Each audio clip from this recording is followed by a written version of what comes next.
নিত্যে ত্রিধা মাত্রাত্মিকা স্থিতা অর্ধমাত্রা স্থিতা নিত্যা জানুচার্যা বিশেষত।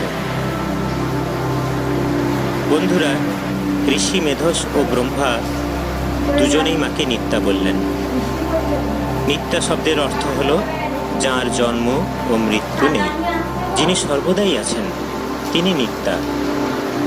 জগন্মাতার জন্ম মৃত্যু নেই, তিনি আদি অন্তরহিত ও চির বিরাজমান, তাই তিনি নিত্যা। তিনি সর্বত্র পরিব্যাপ্ত হয়ে আছেন। কিভাবে পরিব্যাপ্ত হয়ে আছেন? চিতিরূপেণ যা কৃৎস্নমেতৎ ব্যাপ্যস্থিতা জগৎ, অর্থাৎ চিৎ শক্তিরূপে সমগ্র জগৎব্যাপী তিনি পরিব্যাপ্ত হয়ে আছেন। চিৎ শব্দটির অর্থ চৈতন্য। চিতি বা চিৎ বা আত্মা ব্রহ্ম